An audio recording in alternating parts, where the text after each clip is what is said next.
We haven't had one for a while. First one was 1740. That was the first one. The big dude there was Solomon Stoddard and Jonathan Edwards. Jesus. Jonathan, that just sounds like a revivalist's name.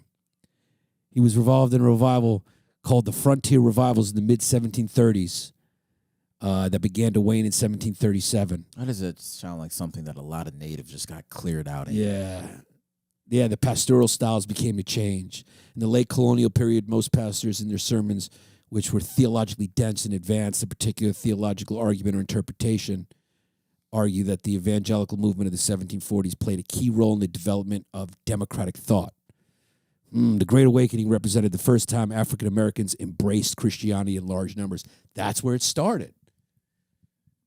That's where the black community took the conqueror's God. That's when we were born. That's because it's the conqueror's God. Yeah, we accepted our fate. The enslaver's God. We saw what was going on. We're like, all right, might as well, you know? Yeah. It's like when I'm at a white barbecue and I see the potato salad, I got to bite the bullet. Might as well. Yeah. When in Rome. Are these raisins or beetles? I can't When tell. in Rome. You guys definitely took Christianity and jazzed it up, made it a lot funner. Oh, yeah. So then it spread to the English colonies of Nova Scotia, New Brunswick, Prince Edward Island. That's up there in Canada. And then we had a second Great Awakening. And the second Great Awakening was sometime in the 1840s. I'm going to say 1840 to 1850. They only lasted about 10 years. And then people go, give me a fucking supercar. Late 18th century to the middle of the 19th century. Yeah. All parts of the United States, too. Strong in the Northeast and Midwest. Yeah, it just started. You just start to see them rise up everywhere. This is where the Methodists became a church, the African Methodist Episcopal Church.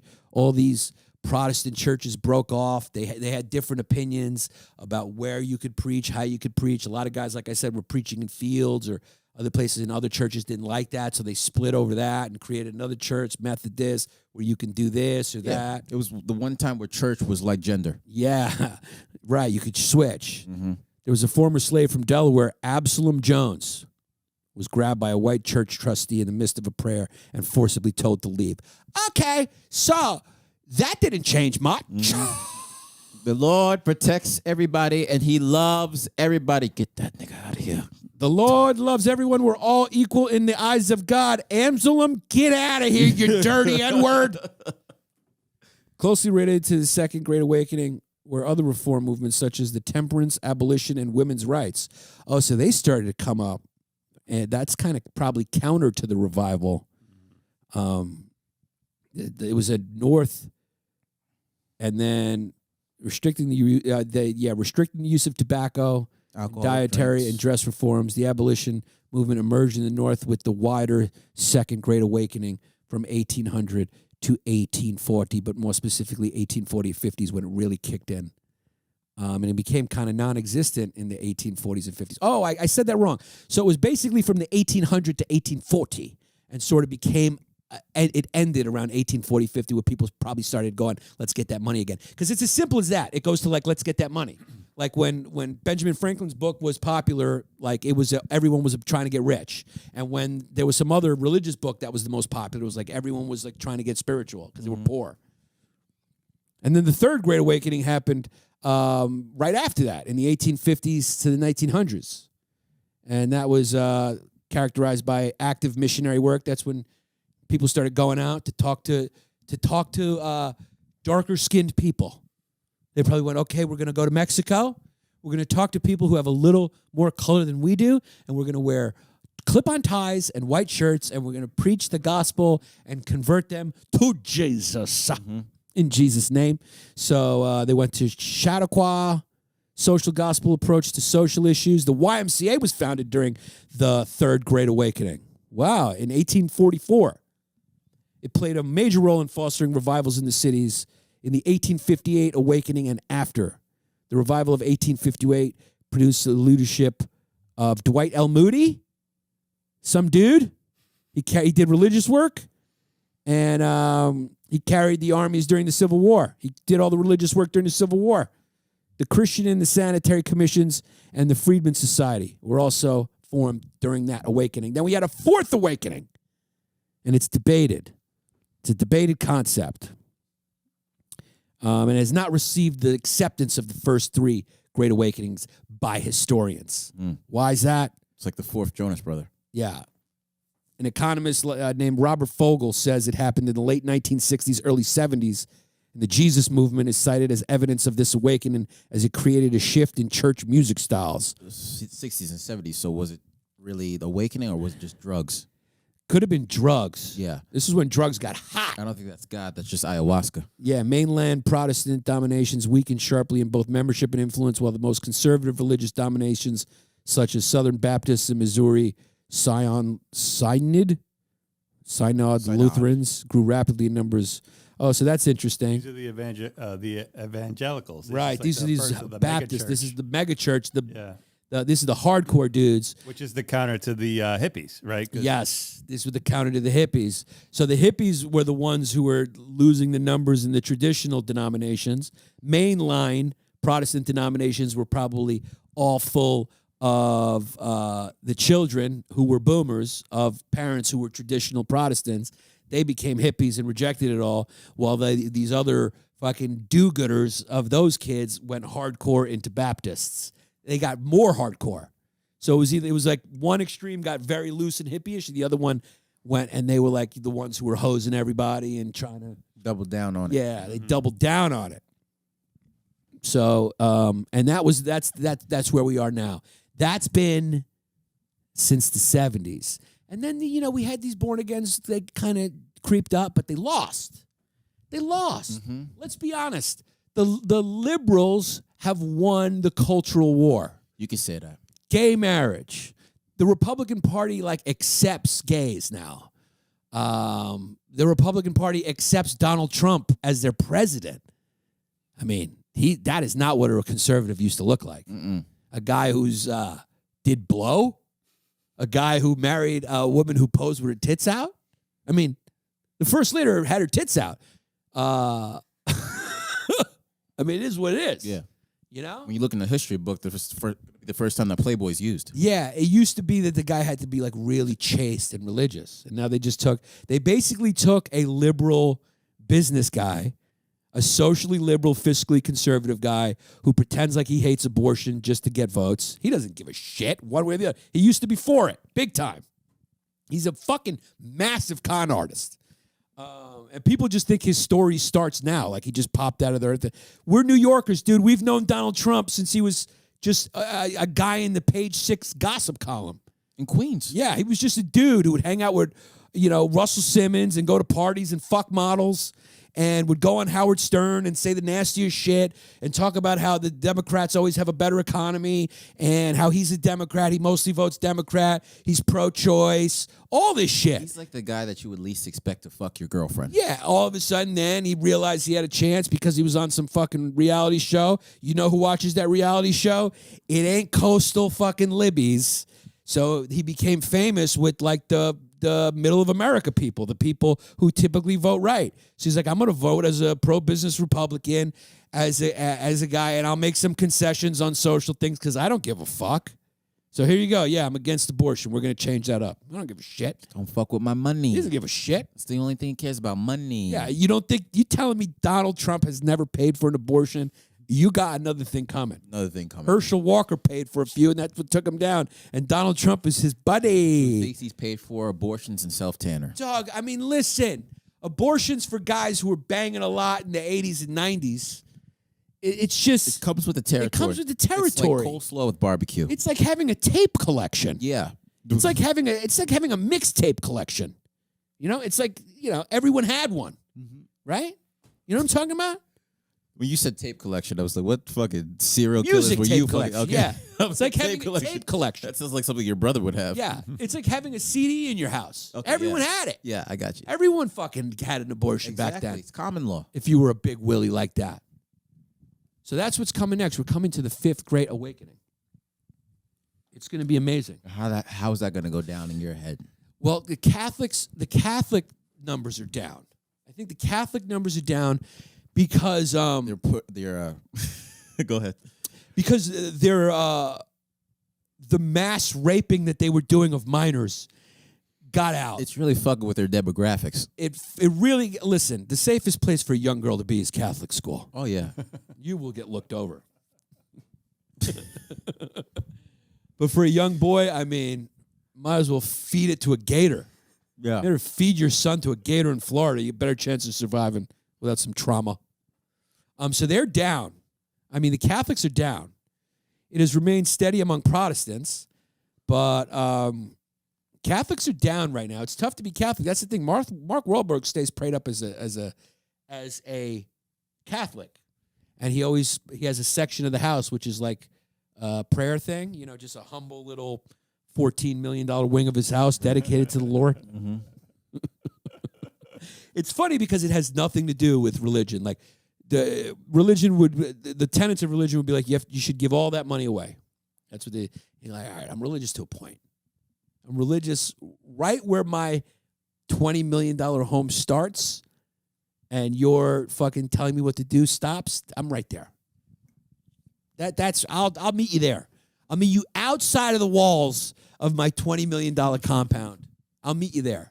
We'll start from there. Mm-hmm. And the Catholic Church goes, no, we're not supposed to start. Catholicism actually starts in like, charity, giving away all your money, being poor, rich people don't get in. Let's negotiate. Talk to my lawyer. Hal, can you please talk to the Pope? This is a big get for Catholics. This is a big get. This is like having Tom Cruise during your scandal with Scientology. Yeah. It's a big get. It's a big face. He's on Graham. He's doing modern methods of PR. Yeah. He's on the Graham. He's got big numbers. But he's doing it for a losing team, though. Well, right now they're going down, but they're still powerful, right? Because they're the Pope. They got all the poor countries. Yeah. Where they can just clip boys and nobody asks questions.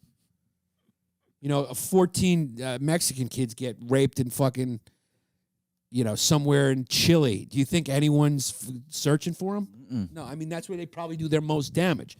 Look, dude, if they were able to rape 300,000 kids over 20 or 30 years in France, think about what they can do in Uruguay, where nobody's paying attention at all. Yeah. Think about what they can do. And they're powerful. They run everything. They're scouting those boys out like Manchester United. They carry the authority of God, right? So everyone just like never questions or looks into anything. And, they took a little reputation hit, Mm-hmm. But this is nothing they can't work through. But I tell you right now, it looks like a lot of people are joining the Eastern religion.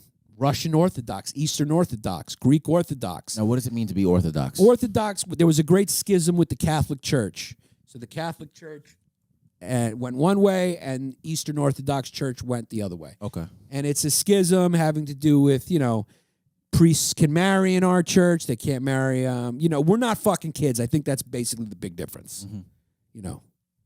We're not doing that. I think that's it. I think we have a different Easter and we don't fuck kids.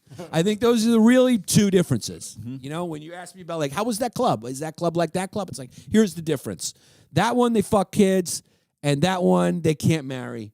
And here, priests and bishops and all them, they can marry. Well, actually, the priests. I don't think the bishops and the archbishop can marry. What can you do? So they're probably also maybe fucking kids. I just lost a lot of Greek friends. Who knows? Everyone should be allowed to marry. You're a human being. You should be allowed to marry, and you should be able to bang. There's nothing wrong with banging. The thing that troubles me so much, and how I know it's coming, is because, like, you see this backlash with Bud Light and everything. There's that massive, like, moral backlash coming to, all the gay stuff and all that stuff, and people are going to start wanting to legislate what goes on in the bedroom. You can feel it because they feel like it threatens their kids. And you know what? I do blame the gays. They rubbed it in their face a little too much. Literally.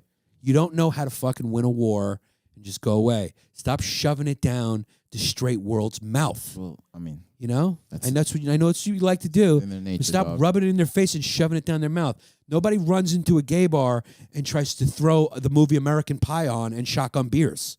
Like, you have to coexist differently. It's never going to be like, it's like that's the most you can hope for. A good business deal is when both parties leave the table miserable. But it's like they coexist. A deal was made. The deal was made. You're never going to convince people that drag child hour is gonna work. It's just never gonna happen. You're never gonna convince people that Leah Thomas is the same as the other girls. And I'm just saying that the politically correctest way. She was a guy a year ago. I mean, what the fuck are we doing? She was a guy a year ago. You're never going to convince people otherwise. So what you did is you rubbed people's noses in it too much, and now they're pissed, and now they're fucking pushing back hard. They're banning books and all that shit. You're throwing books in the library like, the first time I got blown by a guy and realized I was gay. And now they're like, you can't do that, but also let's get rid of Judy Blume. Now they're going hard and they're banning everything. Because of one book you tried to push too. My first queer experience with my babysitter. Was it wrong or was it right? Because I learned a lot from it. They don't know what to do with that. They're like, And you put know that in the there fiction was, section. you know there was one book like that. You know there was one or two books like that were like, whoa, you're going too far. It was like a child's book and it said, my first prolapse asshole. Yeah. Yeah. And then you know what happens after that. Yeah. Then they go too hard. And we did a whole episode of all these books that they're banning where you're like, I can't believe they're banning that. Most of them, to be honest with you, are unreasonable. But I bet you there's a few that are just going like, why is this in a third grader's library? Why does a third grader have access to my first queer experience ? Why? And they're like, well, because they want to help gay people. They kill themselves. They all kill themselves. That's the thing. They all kill themselves. Everyone kills themselves. If there's no drag story or there's no fucking books in the library, they all have mental health crises and kill themselves. Yeah, we care about your mental health, but Dr. Seuss doesn't have to rhyme words with bussy. Doesn't have to. And it just goes too far. So now the Christian revival's coming. And they don't see it coming. It's going to be crazy, dude. When you see those marches with altar boys down the street holding fire. And they're going to get, they're going to come for everybody. Taylor Swift shut down. Excuse me. You're like, what? That outfit? No. You're going to the convent. You're singing for the church. You're not going to make money in the world for yourself. Now you're going to be making money for the church, the way the Church of Latter-day Saints does it. They take 30%. I think they take 30% of every person's paycheck. Yeah. Oh, yeah. That's what you call a little tribute to the boss. So you mean to tell me you got Uncle Sam going into your account and Uncle Jebediah? Abso-fucking-lutely. And they build roads and they do whatever they say they do. But there was a whistleblower on 60 Minutes from the Church of Latter-day Saints who left the church, who said he got disillusioned because the money just was growing and growing and growing. And obviously people were taking it for themselves. You know how human nature is. No matter what you call yourself, Jew, Christian, Buddhist, whatever. Buddhist is probably the best one. But, Jew, Christian, Church of Latter-day Saints, Libertarians, Pescatarian, Episcopalian, Gospel Baptist, Eastern European, Catholic, whatever it is, you're a dude. You're a person. And guess what? People love to be naughty, no matter what. And you're going to be naughty. It's going to be very hard to not be naughty. Temptations. It is much harder to not be naughty than it is to be naughty. It's much harder to not be naughty it's much harder to stop yourself from being naughty than it is to be good. I think I said the same thing two ways. Is it harder to not be naughty? I think it's the same thing said two ways. It's harder to not be naughty than say that sentence. Yeah, I was saying the same thing twice because I was trying to be profound, but I made the point already. I made the same point twice over again, saying it two different ways. I just like how you think you can be profound while using the word naughty. Naughty.